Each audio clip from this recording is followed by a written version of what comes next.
Ask anyone on the Sabah Norris sideline, and they said the 2013 version of Pittsburgh was different from the 2012 version. One point, very important, is that for the second straight year, they are the same. They are headed to the finals here in the Open Division. Mike Cousins and former Wake Forest two-time captain Evan Lepler, thanks for joining us.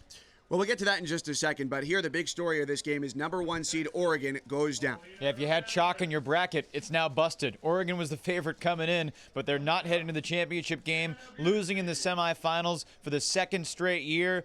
And the Callahan Award winner, Dylan Freechild, will have to watch the Monday championship game. It's a little surprising. Well, for Pittsburgh, though, and they said, we're not the same team as last year. However, they're headed back, and they really rode the back of just one big player today. Yeah, Tyler DiGirolamo is the same player from last year when he led the tournament in goals scored. He's doing it in different ways this year. He's being a distributor. He's going deep. He's taking the underneath. He's really become the complete package, both offensively and defensively, and he's basically the number one reason why Pittsburgh is headed back to the title game. Now, he did get a lot of help, but he's the number one guy. For the third straight semifinal as well, we saw a one-goal game at the half. And let's take a look back at the first half. Yeah, it was 8-7 at the break, but it wasn't a really even first half. Oregon was up 3-1, Pittsburgh went up 7-4, and 8-7 at the break. There was a combination of underneath game and the deep game. For Pittsburgh, the primary target was number 81, a former soccer player in high school. He started playing Ultimate as a freshman, now in his 5th year for Pitt. He's one of the best players in the country. But the best player in the country, according to the Callahan voters, was this guy, number 10, the showman, Dylan Freechild. He plays with a swagger.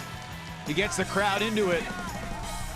Oregon made some good defensive plays deep as well. DiGirolamo wasn't perfect.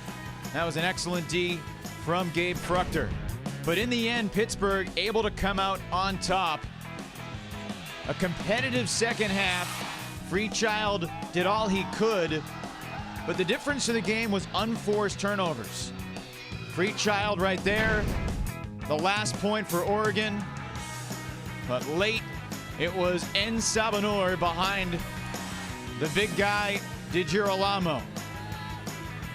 Handler cuts as well as deep cuts for number 81. And that last score from Freechild came with a soft cap on.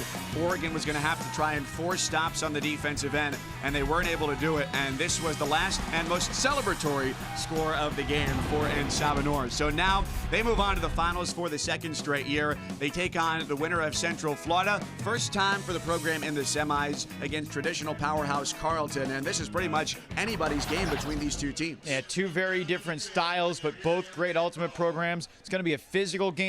Both teams have size, both teams have depth, and I'm really curious to see what happens. Simon Montague, one of the best players in the country for Carleton. Misha Freistarter, as good as anybody in the air for UCF. Is going to be fun.